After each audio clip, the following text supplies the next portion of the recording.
Bom dia, meus irmãos.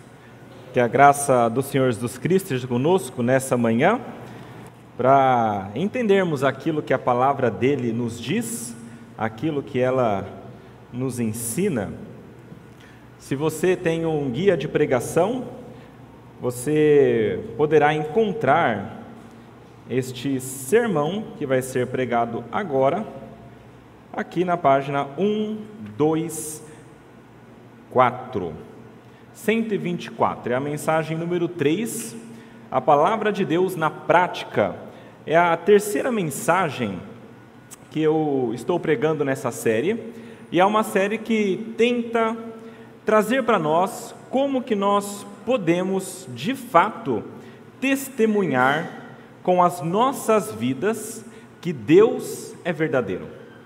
Como que nós podemos viver de uma maneira que pessoas de fora olhem para nós, olhem para a nossa vida e tenham na mente delas a ideia, a certeza de que existe um Deus agindo ali, de que essa pessoa é diferente e de que este mesmo Deus que age na vida dela pode também agir em outras. É sobre isso que a minha série tem tratado, e hoje eu gostaria de continuar falando sobre a ideia de provações. Isso porque durante as provações, no meu entendimento, é quando nós, de maneira mais clara, de maneira mais vívida, demonstramos que Deus está conosco.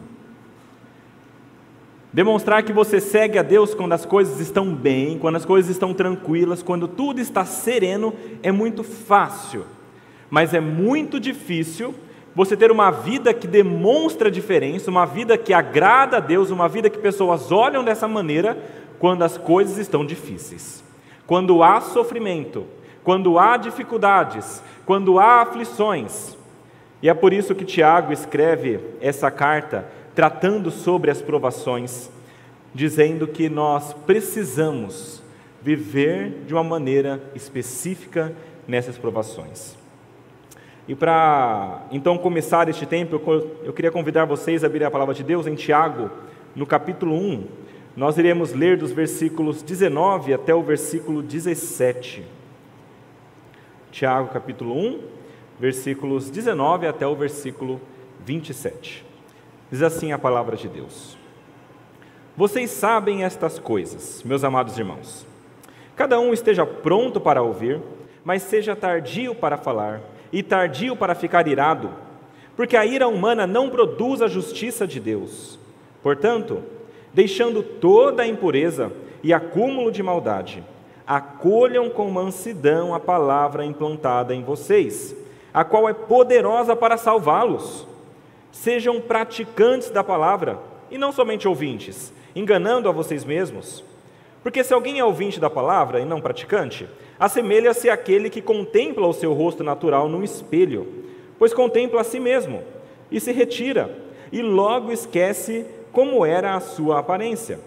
Mas aquele que atenta bem para a lei perfeita, lei da liberdade, e nela persevera, não sendo ouvinte que logo se esquece, mas operoso praticante, esse será bem-aventurado no que realizar. Se alguém supõe ser religioso, mas não refreia sua língua, está enganando a si mesmo. A sua religião é vã. A religião pura e sem mácula para com o nosso Deus e Pai é esta: visitar os órfãos e as viúvas nas suas aflições e guardar-se incontaminado do mundo. Vamos orar, meus irmãos. Senhor nosso Deus e Pai, nós acabamos de ler a sua palavra que nos mostra a verdade. E somos gratos a Ti, Pai, porque nós podemos perceber como Tu és gracioso ao nos deixar este testemunho a respeito do Senhor. Queremos louvá-lo por isso. E queremos, neste momento, pedir ao Senhor que o Senhor nos ajude a compreendê-la. Não somente compreendê-la, Pai, dá-nos iluminação para isso, mas também dá-nos força para que nós possamos aplicá-la em nossas vidas. Esse é o nosso desejo, essa é a nossa oração, e nós sabemos que o Senhor pode nos conceder isso. Por isso, rogamos ao Senhor dessa maneira, em nome de Jesus. Amém. Meus irmãos, só lembrando o que está acontecendo aqui, quando Tiago envia essa carta, ele está enviando essa carta para um povo que são judeus, que se tornaram cristãos e agora se espalharam por todo o mundo antigo. Essas pessoas que começaram a crer em Jesus passaram a ser perseguidas. Lá em Atos 8 você começa a perceber esse movimento da igreja sendo perseguida e espalhada pelo mundo, e a partir daí este grupo de pessoas que está espalhado, sofrendo perseguições, começa a ter dificuldades e tentações durante as provações. E a tentação maior que talvez eles tinham naquele momento era de deixar a sua fé e voltar ao judaísmo, de deixar o cristianismo e voltar a um outro estilo de vida, porque seria mais fácil, seria menos doloroso. E então Tiago escreve essa carta logo no início dizendo o seguinte: sejam alegres, tenham por motivo de toda alegria vocês passarem por várias provações, porque a provação da fé de vocês, quando ela tiver tido uma ação completa, se vocês permanecerem com fé até o fim, vocês serão perfeitos, íntegros, em nada deficientes. Mas olha, não é fácil. Talvez falte uma coisa para vocês, e essa coisa é sabedoria. Então, se você precisa de sabedoria, e você precisa disso, pede para Deus, porque Deus vai dar para você, não vai segurar, Ele vai dar liberalmente para quem pedir. E então, quando você fizer isso, com fé, sem duvidar em nada, então você recebendo essa sabedoria, você vai conseguir viver essa provação com fé até o fim e ser bem-aventurado. Essa é a instrução inicial de Tiago para aquelas pessoas. E agora, a partir do versículo 19 que nós lemos, é bem interessante porque parece que ele vai explicar um pouquinho melhor o que é essa sabedoria. Sabedoria, biblicamente falando, é a condição de você conseguir aplicar a palavra de Deus. Ou seja, é você saber o que está escrito e conseguir colocar em prática de maneira que isso molde e mude a sua vida. De maneira que não fique apenas no campo das ideias, do conhecimento frio, mas que você consiga colocar na sua vida. E é sobre isso que esse texto trata. E pensando nisso, eu queria trazer a seguinte ideia para nós hoje. Como nós podemos ser sábios em meio às provações em 3 passos? São 3 passos que esse texto nos traz para que nós sejamos sábios nas provações. Primeiro deles, não se entregue ao seu coração irado. Não se entregue ao seu coração irado. Segundo deles, seja humilde e acolha a palavra de Deus. Seja humilde e acolha a palavra de Deus. E o terceiro deles coloque em prática essa palavra de Deus. Eu vou citar esses pontos novamente durante a nossa exposição, mas, em primeiro lugar, o texto nos mostra que nós não podemos nos entregar ao nosso coração irado. Versículo 19, versículo 20, fala sobre isso. Tiago dá 3 instruções básicas aqui, que na verdade ele sabe que essas pessoas já conhecem. Tanto que ele fala, olha, vocês já sabem essas coisas. E ele diz que eles devem ser prontos a ouvir, tardios para falar e tardios para se irar. E a coisa engraçada é que geralmente, em momentos de tensão, momentos de aflição, nós fazemos o contrário. Geralmente, quando nós estamos em uma situação muito difícil, nossa tendência é não ouvir, falar muito e nos irarmos fácil. O ser humano é assim, é a nossa tendência natural. Nós não ouvimos quando as pessoas falam conosco, por vários motivos, talvez seja porque nossa cabeça está tão cheia de pensamentos, de dificuldades, que a gente pensa, eu não consigo assimilar mais nada, não quero ouvir.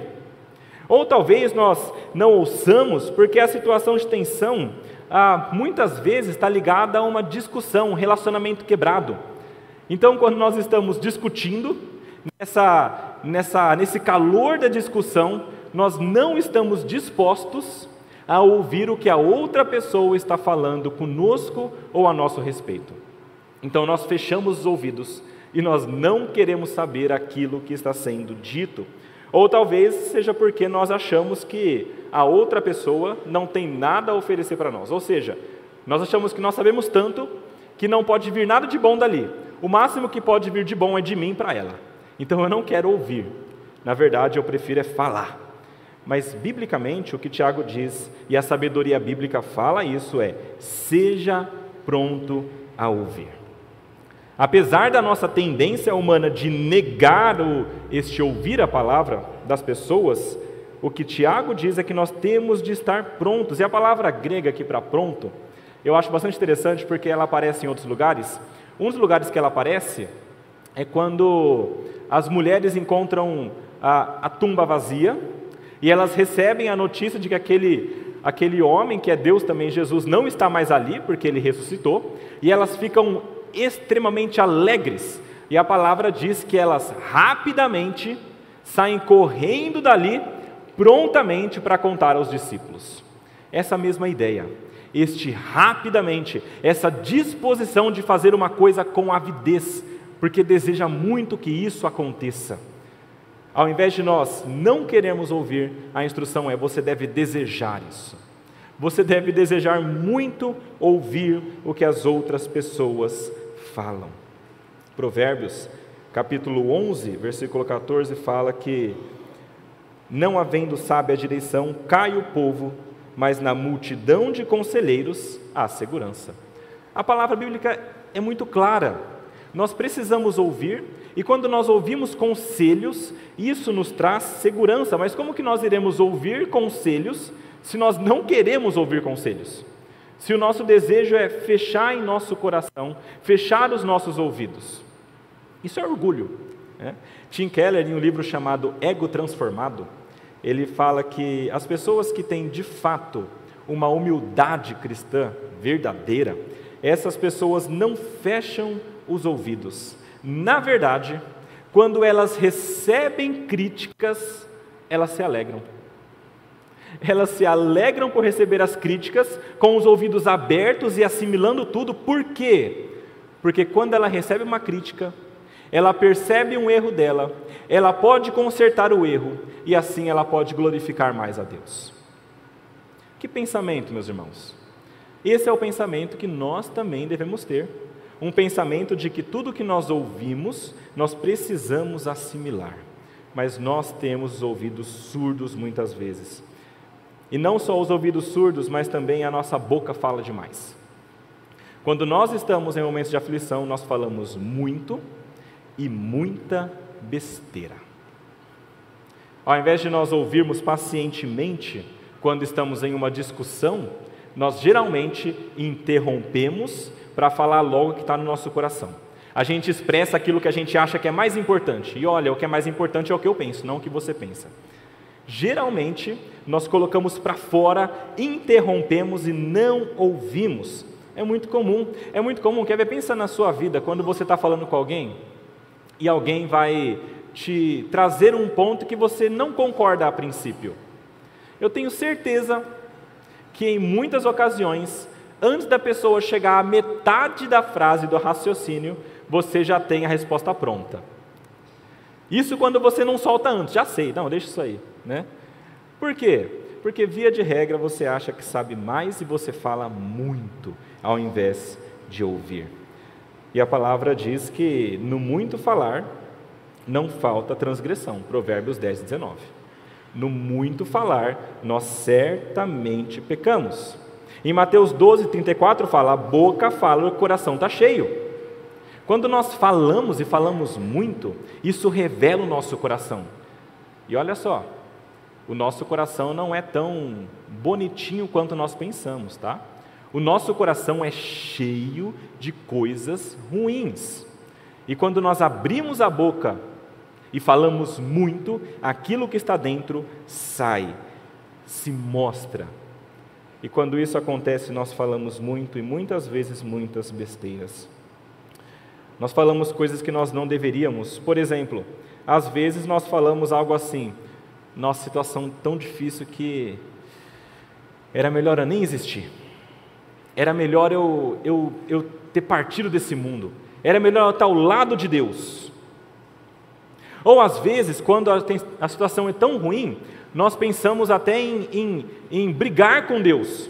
Ou fazer como aquela mulher, a mulher de Ló falou, a mulher de Jó, falou, olha, amaldiçoa esse teu Deus e morre.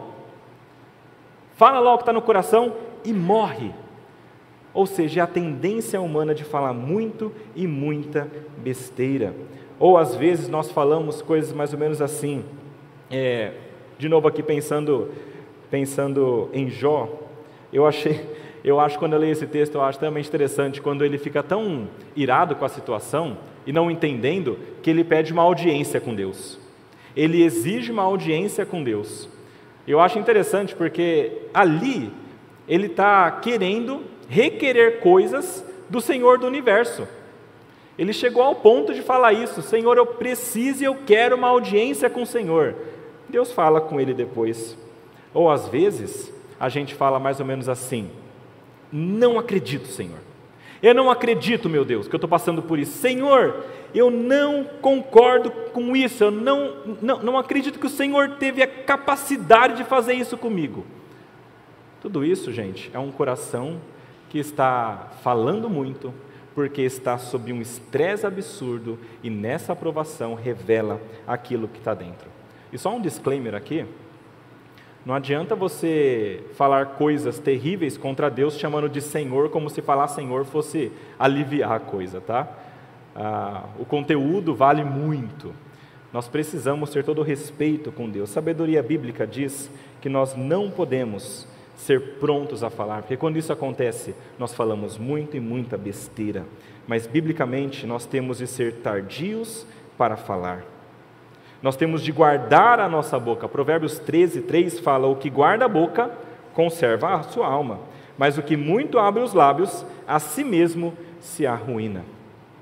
Eu lembro de Jesus, por exemplo, quando eles trazem para ele aquela mulher adúltera, e eles querem colocar Jesus em uma saia justa. E eles então trazem e falam: olha, a lei diz que a mulher deve morrer, a adúltera. O que o Senhor diz? A palavra diz que ele está agachado lá escrevendo no chão. Aí eles falam: e aí, Senhor, o que o Senhor diz? Depois de insistirem muito, ele levanta e fala: olha, quem não tiver pecado, que atire a primeira pedra. E aí ele volta a escrever no chão. Eu acho sensacional, porque ele não se sentiu obrigado a responder rapidamente e com muitas palavras aquilo que estava sendo colocado para provocá-lo. Ele continuou calmamente, serenamente, e na hora certa, com as palavras corretas, ele se levanta e fala. E olha, que palavras perfeitas. A palavra diz que eles entenderam, todos foram embora, não atiraram pedra nenhuma, porque entenderam que todos eram pecadores. O impulso de nós falarmos muito e muito rápido é um impulso negativo que traz consequências. E ele tem muitas raízes, né? Como eu falei, uma delas, a principal, é o orgulho, né? Nós achamos que nós sabemos muito e por isso falamos. Nós achamos que temos de defender nossa honra rapidamente, nós falamos. Talvez a adrenalina está muito alta naquele momento, nós queremos reagir rapidamente àquele perigo. Tudo isso faz com que nós falemos muito e de maneira humana, muitas besteiras. E aí, como diz o ditado, o peixe morre pela boca. Se deixar a pessoa falando, ela vai falar muita besteira, muito pecado vai sair dali. Nós temos de ser tardios para falar, especialmente nos momentos de muita aflição. E então nós também devemos ser tardios para nos irar, mas a verdade é que muitas vezes nós nos iramos rapidamente. Tanto o falar pouco, ou falar muito, e o ouvir pouco estão ligados a essa ideia da ira, tá bom? Quando nos encontramos numa situação muito adversa, nós muitas vezes nos iramos, e como seres humanos caídos que nós somos, nós caímos nestes pecados. Ou nós falamos muito quando não deveríamos, ou então a gente não ouve quando nós deveríamos, que é a instrução bíblica. Isso porque muitas vezes, na ira, nós temos esse descompasso emocional. E isso sobe a nós de uma maneira tal que nós sentimos ou achamos que nós não conseguimos controlar. É como nós dizemos geralmente: olha, o sangue subiu aos olhos, não vi mais nada. Parece que ficou escuro. E ali eu não respondia mais por mim. É como se a gente não pudesse mais controlar. Mas olha, você consegue, tá? Nós podemos controlar tudo isso. Mas a ira, meus irmãos, nem sempre é uma coisa ruim. A Bíblia, por exemplo, fala no Salmo 4, para que nós nos iremos, mas não pequemos. Ou seja, se você ficar irado, ok, mas não peque. Ou seja, é possível você ter ira e você não pecar. Se você pensar em Deus Pai, Jesus, Deus Filho, há momentos em que eles demonstram ira. Deus Pai fica irado com o povo quando o povo não quer segui-lo. Quando os ímpios fazem coisas terríveis, ele se ira, e ele age na ira dele muitas vezes. E na verdade a palavra diz que quando chegar no final dos tempos, ele vai derramar a sua ira também. Ele derramou a sua ira sobre Jesus, pensando nos pecados dos homens. A ira não é necessariamente uma coisa ruim. Jesus Cristo, quando ele chegou naquele templo em que haviam vários cambistas fazendo comércio ali dentro, ele ficou irado, uma ira santa, e expulsou aquelas pessoas para que não fizessem daquele local um local de salteadores e um covil de salteadores, como ele diz. Ele ficou irado. Porque, meus irmãos, a ira nada mais, nada menos é do que uma percepção de injustiça. É quando nós percebemos que as coisas não estão aonde deveriam estar. É uma percepção de um descompasso entre aquilo que deveria ser e aquilo que é. Aquilo que deveria ser e aquilo que está acontecendo na realidade. Por exemplo, quando nós pensamos em Deus se irando, o que deveria acontecer? Os homens todos deveriam adorar a Deus. Isso é o que deveria ser. O que acontece? Os homens adoram a criatura. Romanos 1 diz que a ira de Deus se revela contra essas pessoas. Porque deveria ser de uma maneira e está sendo de outra.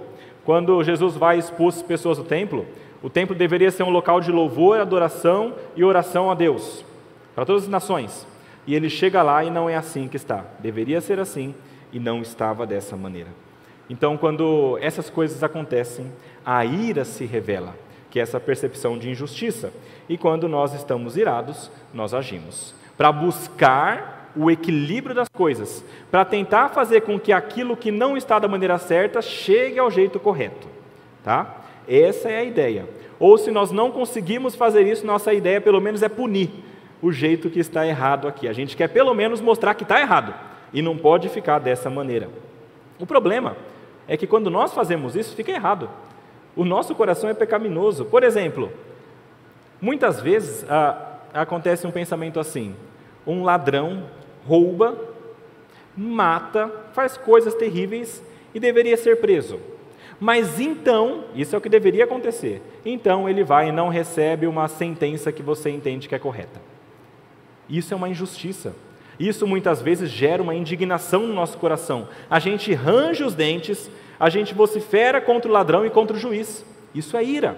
Ou às vezes, você acha que você deveria ser reconhecido pelo bom trabalho que você faz.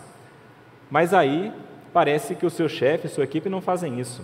E então você fica irado também, porque você deveria ser reconhecido e não está sendo reconhecido. Talvez você, na sua casa, com o seu cônjuge, você entenda que você deveria receber o afeto do seu cônjuge, mas não está recebendo como você gostaria de receber. Há um descompasso, e isso gera em você uma ira. E então, irado, você levanta a voz, você expressa o quanto o outro é mau, um cônjuge terrível contra você. Você fala para outras pessoas muitas vezes, você faz chantagem emocional só para que ele ou ela sinta na pele como é terrível. Tudo isso, meus irmãos, é ira. Às vezes você, talvez, pai e mãe, pense que deveria ser respeitado pelo seu filho, e ele deveria vê-lo como um pai, uma mãe, e obedecê-lo em tudo. E então o seu filho não faz isso. Quando você fala e manda para ele fazer alguma coisa, ele simplesmente ignora as suas palavras e acha que pode fazer o que quiser. E então você, como pai e mãe, muitas vezes, percebendo esse descompasso, irado, levanta a voz para demonstrar quem é que manda naquela casa. Você levanta a voz, dá um belo castigo e talvez até um toque de humilhação pública para ficar muito claro quem manda e quem deve obedecer. Isso tudo é ira. Meus irmãos, por aí vão todos os exemplos. É por isso que a palavra de Deus diz que nós temos de ter muito cuidado com a ira. Porque apesar de muitas vezes realmente haver injustiça, um descompasso entre o que deveria ser e o que acontece na realidade, quando nós pensamos assim, e isso nos gera esse sentimento, e nesse calor do momento, nós perdemos a mão. E nós fazemos mais do que nós deveríamos.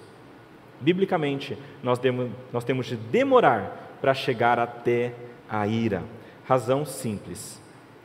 Primeiro, pode ser que a sua ira esteja baseada em uma percepção enganosa dos fatos. Pode ser que você esteja vendo um descompasso, deveria ser assim, mas está assim, mas você esteja enxergando de maneira errada. E então não deveria haver de fato uma ira. Usando o exemplo do chefe lá, né? Talvez você pense que você deveria ser reconhecido pelo bom trabalho que você exerce, mas o chefe não está fazendo isso. E na realidade, talvez ele esteja observando a situação e preparando uma promoção secreta. Quem sabe? Você não conhece todos os pormenores da situação. Nem sempre nós sabemos tudo o que está acontecendo. Em segundo lugar, nós temos de demorar para chegar à ira, porque você possivelmente, quando chegar à ira, você vai cair em pecado.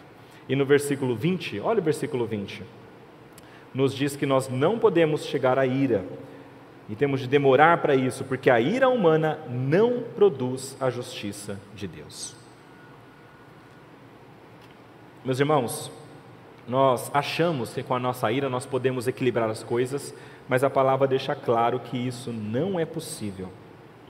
Quando nós discutimos, levantamos a voz, ofendemos, nós agredimos para que haja um tipo de punição, isso não alcança a justiça de Deus.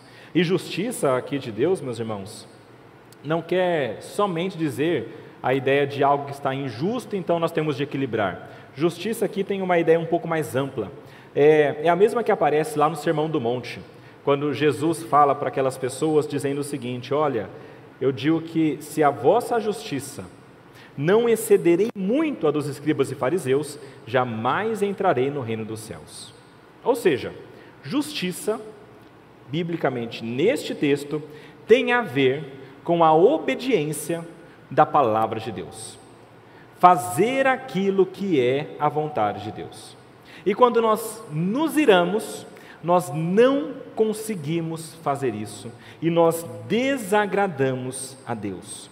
Nós não só não retificamos a situação, porque nós perdemos a mão, mas nós ainda também desagradamos a Deus com as nossas atitudes.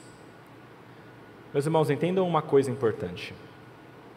Não é porque alguém pecou contra você, e porque você está sofrendo com relação a isso, e que você está sentindo que foi injustiçado, que você tem o direito de pecar também. Isso não te dá o direito, porque o pecado é uma ação contra Deus na vertical, e os relacionamentos humanos estão na horizontal. Quando alguém peca contra você e age com injustiça, você não pode, por isso, desagradar a Deus, porque o culpado disso é outra pessoa. E você também não pode descarregar em cima da outra pessoa, porque existe uma maneira correta de você agir nessa situação. Meus irmãos, essa primeira parte, e a mais longa, mostra para nós que nas situações de dificuldade, nós temos a tentação de não ouvirmos, de falarmos muito e muita besteira, e de nós nos irarmos. Mas a instrução bíblica é: seja pronto para ouvir, tardio para falar e tardio para se irar, porque a ira do homem não produz essa justiça de Deus. E nesse caso, então, você talvez esteja percebendo que você precisa mudar um pouco o modo como você vive. E aqui a gente chega ao segundo passo. Como que nós podemos fazer isso? A segunda instrução desse texto para nós é a seguinte: seja humilde e acolha a palavra de Deus. Como que nós podemos seguir as instruções de Tiago em primeiro lugar? Com humildade e acolhendo essa palavra de Deus. Versículo 21 fala isso: portanto, deixando toda a impureza e acúmulo de maldade, acolham com mansidão a palavra implantada em vocês, a qual é poderosa para salvá-los. Aqui Tiago começa a dar um pouco mais de ênfase à palavra de Deus. Até agora ele falou sobre você ouvir e falar da maneira adequada, mas de maneira um pouco mais genérica. E aqui ele vai qualificar isso, e vai nos explicar um pouquinho melhor o que ele quer dizer com relação a este ouvir, dizendo que isso está ligado à palavra de Deus. Os primeiros versículos falam sobre isso, ser pronto a ouvir e tardio para falar, e aqui ele vai começar a exemplificar essa ideia. Ele começa falando, portanto, que é essa ideia, né? Justamente porque nós temos de fazer assim, então você deve começar a seguir o que ele está dizendo no versículo 21. E a ordem aqui é muito clara e direta. Se você ler rapidamente o texto, você já pega a ideia. É acolher a palavra. É o único imperativo aqui desse versículo, é a única ordem que existe. Você deve acolher. Em algumas traduções, traz a palavra receber. E aqui a palavra de Deus não é a ideia de palavra do Evangelho, como se a gente tivesse de receber a salvação de novo, o Evangelho de novo. Aqui a ideia de palavra é um pouco mais ampla e fala sobre o que a Bíblia traz para nós de ensinamento. E essas pessoas aqui, que Tiago está conversando, já são crentes. Elas são irmãos na fé. Elas já estão com Cristo. Então agora elas precisam acolher a palavra que foi implantada nelas. A ideia, meus irmãos, é que nós precisamos ter os corações abertos e prontos para receber a palavra de Deus. Não são poucas vezes, meus irmãos, que nós somos confrontados pela palavra de Deus. Se você já cometeu pecados e leu a Bíblia depois, você já sentiu isso. Se você já fez coisas erradas e alguém te exortou, você já sentiu isso. A palavra, ela é contra várias das nossas ações. A palavra fala contra, por exemplo, os mentirosos, dizendo que eles não podem mentir, mas quando ele ouve isso, ele muitas vezes se fecha. Ela fala que os fornicadores não podem fornicar, os adúlteros não podem ser adúlteros, devem mudar. Ela fala que os mesquinhos não podem ser assim, eles devem ajudar o próximo. Ele fala que as pessoas que se agarram muito à sua vida, elas devem largar a sua vida e entregá-la para Cristo. A palavra diz que nós precisamos matar o velho homem. São coisas que vêm de encontro, elas vêm e se chocam com o nosso ser. São exortações da palavra que muitas vezes encontram resistência das pessoas. Eu fico pensando quantas vezes que eu já conversei com irmãos, em aconselhamento mesmo, dizendo, olha, isso aqui não pode acontecer. Isso aqui não está correto. Já aconselhei, por exemplo, em várias ocasiões, explicando sobre o namoro misto e o casamento, dizendo, olha, a palavra de Deus, ela não aconselha isso. Não é bom que você se case com alguém que não é da mesma fé. Isso vai trazer diversos problemas, diversas situações, mas geralmente a gente ouve assim, ele é diferente, ela é diferente. Eu me sinto bem com essa pessoa, me trata bem, me ama, acho que eu não vou obedecer essa parte não. Ou às vezes, por exemplo, falando sobre casais em dificuldade, já conversei diversas vezes, no seguinte sentido, olha, o casamento, depois que você casa, firme esse compromisso com Deus, ele deve ser duradouro, e você deve lutar pelo seu casamento até o fim, para que ele seja transformado. E então a gente ouve assim, não, mas eu acho que Deus não está se agradando do jeito que está. Eu acho que a situação está tão ruim que era melhor acabar com isso, porque certamente Deus não está gostando de eu sofrer aqui. Deus não está gostando do modo como as coisas estão, um casamento infeliz. E olha, Deus me ama, Ele vai me perdoar, não vou obedecer. Isso é um coração que está fechado. Muitas vezes, já aconselhei e falei com pessoas sobre um trabalho. Olha, esse trabalho não é bom, desagrada a Deus. E aí geralmente é assim, não, mas eu estou ganhando bem, está desenvolvendo minha carreira, eu estou chegando onde deveria chegar, parece que eu sei que tem coisa errada acontecendo ali, mas eu acho que eu vou continuar porque eu preciso disso, eu não vou sair não. A palavra de Deus é falada e o coração rejeita, porque isso confronta. E então Deus diz aqui por meio de Tiago, você precisa acolher essa palavra que você está ouvindo. E para isso, são necessárias duas coisas, limpeza do coração e humildade. Meus irmãos, nós precisamos limpar o coração. É o que diz aqui, deixando de lado, né, toda a impureza, tudo que há no seu coração que é pecaminoso, você deve então receber e acolher a palavra de Deus. Isso porque, meus irmãos, o coração precisa estar limpo para que possa receber com alegria a palavra de Deus. Um coração que é poluído com pensamentos e coisas do mundo, via de regra, vai ter muita dificuldade para assimilar também o pensamento bíblico. Isso porque a Bíblia ela é oposta ao que o mundo ensina. O mundo ensina A, a Bíblia ensina B, e não tem como você juntar as duas coisas. É um ou outro. É por isso que lá, um pouquinho antes, aqui em Tiago, fala que nós temos de pedir a Deus coisas com fé, e fala que a pessoa que duvida é como uma pessoa que tem duas almas. É um coração dividido entre as coisas do mundo e as coisas de Deus.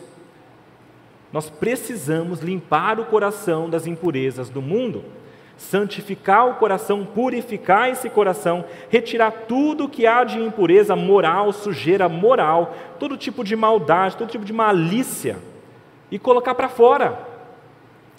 E veja, é muito fácil nós sermos poluídos pelo mundo, muito fácil. É por isso que Paulo fala que nós estamos vivendo de acordo, muitas vezes sem Cristo, vivendo de acordo com o mundo, Satanás e a carne. Porque isso nos polui e nos leva para esse caminho. Nós precisamos limpar o coração. E meus irmãos, temos de fazer isso sempre. Não sei se você consegue perceber isso, mas quando você vive o seu dia inteiro e chega ao final dele, é possível que você perceba que parece que você está pensando coisas mais pecaminosas do que antes. Porque durante o seu dia, você teve conversas com pessoas ímpias que entraram na sua mente. Durante o dia, você assistiu filmes e séries que entraram na sua mente. Você ouviu músicas que entraram na sua mente. Você teve pensamentos que circundaram a sua mente. E essas coisas vão poluindo o nosso coração e enchendo o nosso coração do que não é bom. E quando essas coisas estão ali, a palavra de Deus tem mais dificuldade para penetrar e para fazer a mudança. Por isso que tem uma parábola muito interessante que Jesus contou dos solos e do semeador. Ele fala que o semeador saiu a semear e jogou as sementes, né? E aí teve semente que caiu em 4 tipos de solo. 3 deles não aceitaram a semente. Um estava muito seco e duro, não entrou. O outro tinha muitas pedras, dificuldades, não brotou. E o outro tinha muitos espinhos, que eram os cuidados da vida, brotou e morreu. Mas só um tipo que acolheu a palavra de verdade e que teve frutos de verdade. A terra boa, pronta para receber a palavra de Deus. Meus irmãos, nós precisamos limpar o coração se nós desejamos ter uma vida diferente, uma vida que acolhe a palavra de Deus. Quer ver um bom teste? Para ver se seu coração está muito poluído ou não? Passe 10 minutos no silêncio, você e seus pensamentos. E conta quantas vezes veio um pensamento que não era bom. Não tem ninguém falando com você, é só você e seu coração. Tente perceber quanto de poluição você tem no seu coração. Talvez você se surpreenda com quantas coisas passam por ali. Quer um outro teste para quem gosta de escrever? Se obrigue a escrever 5 páginas do que está no seu coração. Vai escrevendo. Que a boca fala, o coração está cheio. Também a mão também escreve. Vai escrevendo e veja o que está lá dentro. Você vai perceber como que o seu coração está poluído. E você precisa pegar essas coisas, rejeitar essas coisas, se arrepender dessas coisas para acolher com mansidão. E é o segundo ponto, acolher com mansidão. Depois de limpar o coração, você precisa de humildade, que a palavra mansidão e humildade é a mesma aqui no grego. Humildade, meus irmãos, é essencial para que nós recebamos a palavra de Deus. Inclusive, Tiago fala muito sobre isso. Ele fala, por exemplo, que Deus resiste ao soberbo, mas dá graça àquele que é humilde. E a verdade é que um um coração irado, que é o primeiro assunto aqui, ele rejeita a palavra de Deus, e ele faz isso justamente porque ele é orgulhoso e egocêntrico. Um coração orgulhoso é o coração irado. E ele se ira por quê? Porque ele acha, ele tem uma visão dele mesmo maior do que deveria ter. Nós nos iramos porque nós achamos que nós somos mais do que nós realmente somos. E nós achamos que nós devemos ter coisas que nós não temos. E nós achamos que nós merecemos aquilo que não recebemos. E isso faz com que o nosso coração se ire. Tudo isso está ligado ao orgulho, ao egocentrismo. Quando você se coloca no meio, numa posição muito alta, você começa a esperar coisas que você não merece. E quando você não recebe, você fica irado. A rejeição da palavra de Deus também, ela se dá muitas vezes porque você acha que você é mais do que você é. Ou você se sente maior e se sente no direito de escolher aquilo que você vai seguir do que Deus está te falando, se você quer ou não fazer isso. Ou você acha que é tão grande que a sua vontade, o seu plano é melhor do que o plano de Deus, e você tem direito de aceitar ou rejeitar aquilo que está na palavra, porque você já bolou uma coisa melhor. Geralmente tem a ver com o orgulho, e você rejeita a palavra de Deus, porque isso te faz sentir superficialmente e momentaneamente melhor. E quando isso acontece, você está negando aquilo que Deus está te dando. E o remédio para isso, meus irmãos, para esse orgulho, é justamente a humildade. É se lembrar quem Deus é e quem nós somos. É se lembrar do fato de que Ele é Deus, Ele é o Criador, Ele é o Todo-Poderoso, Ele é quem guia os eventos deste mundo, Ele é soberano, Ele é um Deus justo, Ele é um Deus misericordioso. Este é o Deus que está falando com você por meio da palavra. E se lembrar de quem você é. Você é aquela pessoa que nasceu neste mundo, dentro do tempo, dentro do espaço, pequeno, minúsculo perto de Deus, que cresceu a sua vida, foi desenvolvendo, e por mais que já seja um adulto, ainda continua pequeno, minúsculo perto de Deus. Você é uma pessoa que, olhando para as coisas que estão por vir, por mais que você se esforce, não consegue mudar o rumo de todas as coisas. Por mais que você queira, não consegue acrescentar um côvado ao curso da sua vida. Quando você percebe o tamanho de Deus e o seu tamanho, você passa a temê-lo. É o temor de Deus. E quando você teme a Deus, você com humildade, porque você entende que Ele é maior, e você se colocou no seu lugar, você vai acolher a palavra de Deus, porque você vai entender que você não tem escolha, e não ter escolha é bom, porque Ele domina sobre todas as coisas de maneira amorosa. Quer acolher a palavra de Deus na sua vida? Dedique um tempo do seu dia para você refletir um pouquinho sobre isso, e se colocar no seu lugar. E em colocar Deus no local que Ele deve estar. Deus é o Deus de todas as coisas, e você é apenas o servo. Entenda isso. É verdade que Ele, por misericórdia, te adotou como filho na sua casa. Graças a Deus por isso. Mas Ele continua sendo grande, poderoso e muito maior do que nós somos. E essa palavra, diz o texto, que nós acolhemos, ela é poderosa para nos salvar, para salvar a nossa alma. Aqui a ideia não é necessariamente de salvação eterna, nesse momento aqui. É claro que a palavra de Deus nos salva eternamente também, mas a ideia aqui é que a palavra de Deus ela é capaz de modificar a nossa vida e de nos restaurar por inteiro. Esse é o ponto aqui. A palavra de Deus pode nos restaurar por inteiro, e isso nos leva ao último passo para nós sermos sábios durante as provações. Depois de fazer essas duas coisas, de não entregar o nosso coração à ira e de acolhermos a palavra com humildade, então o terceiro passo é: coloque em prática a palavra de Deus. Nos versículos 22 até o versículo 27 fala sobre isso. Meus irmãos, não adianta nós apenas ouvirmos a palavra e acolhermos a palavra, como que aceitando a palavra, é necessário que essa palavra seja colocada em prática. É isso que é chamado de sabedoria. É a capacidade e a disposição de nós pegarmos tudo isso que Deus nos dá por meio da Bíblia e colocarmos em prática em nossa vida. E foi isso que Tiago falou que a gente tinha de pedir lá no começo. Pede sabedoria para Deus e Ele vai te dar. E é esse o processo inteiro que Ele está te mostrando que deve acontecer para que você tenha essa sabedoria e aplique a palavra de Deus na sua vida. A ordem aqui é muito direta de novo. Pratiquem a palavra. Muita gente apenas ouve e concorda com a Bíblia, mas não tem a prática. Meus irmãos, quantas vezes eu converso com pessoas e aí eu achando que a pessoa não tem o conhecimento, falo, isso aqui não está muito certo, tal. Ela fala, não, eu sei disso, eu conheço, eu sou conhecedor.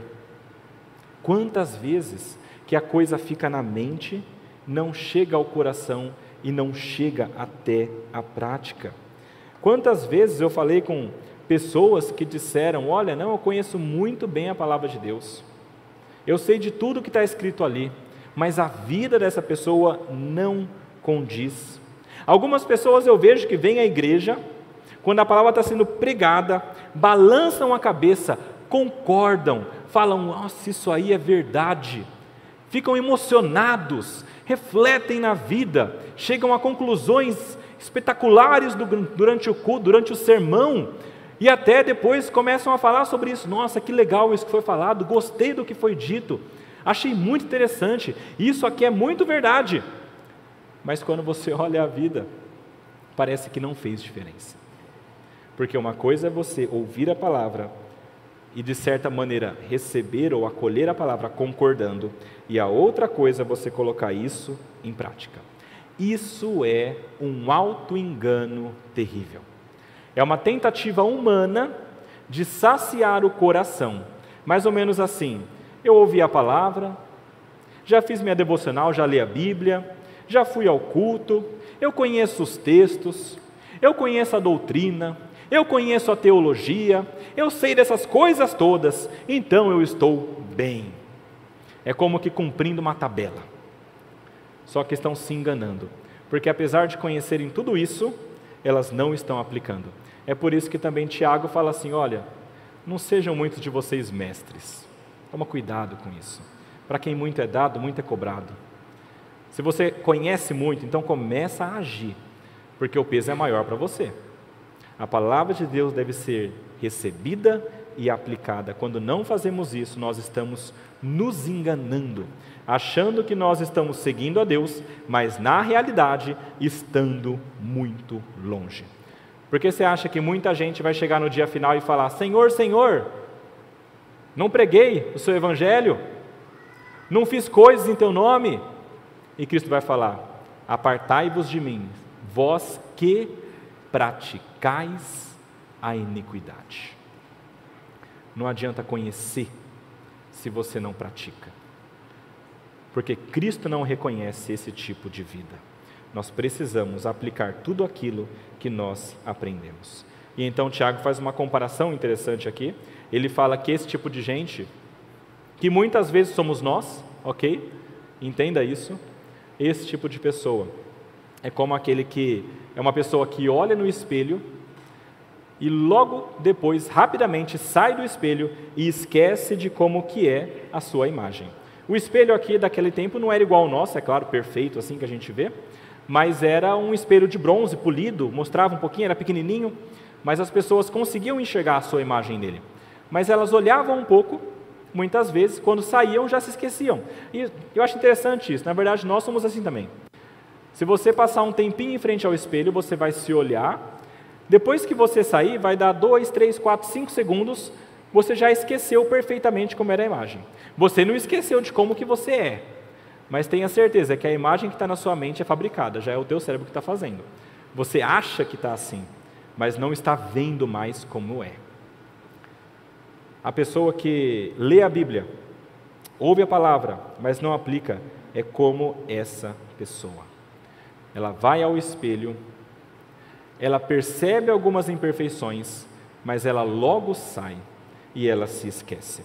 Tem 2 pontos interessantes aqui, que os comentaristas trazem geralmente. O primeiro é que isso tem a ver com a superficialidade de se olhar no espelho. Quando você se olha no espelho, o máximo que você pode fazer é ver como que está seu aspecto exterior, seu rosto natural, o rosto com que você nasceu. Você consegue ver isso. E o máximo que você consegue ver é algumas impurezas superficiais e dar uma arrumada no seu rosto. O máximo. Mas depois que você sai, você se esquece logo disso tudo. Outros comentaristas falam que quando você se olha no espelho e você está vendo as impurezas e você percebe que há coisas ruins e você não faz nada, ou seja, você está vendo que está com remela no olho, você está vendo que você não penteou o cabelo, você está vendo que seu rosto não está limpo e você ignora isso e vai embora, isso é um exercício inútil. E é isso que acontece com aquelas pessoas que leem a Bíblia, ouvem a palavra e não fazem nada. Elas sabem que está errado, mas elas dizem, está tudo bem. Elas sabem que tem que mudar, mas elas logo se esquecem. Elas leem a Bíblia uma vez e se esquecem da palavra de Deus. É por isso que a palavra de Deus nos recomenda que nós guardemos em nosso coração a palavra dele, porque então nós podemos retornar sempre a esse espelho, o tempo todo nos lembrando e voltando à compreensão de quem nós somos. Em contraposição a essa pessoa que logo se esquece, está aquele que no versículo 25, atenta bem para a lei perfeita, lei da liberdade, e nela persevera, não sendo ouvinte que logo se esquece, mas operoso praticante. Esse será bem-aventurado no que realizar.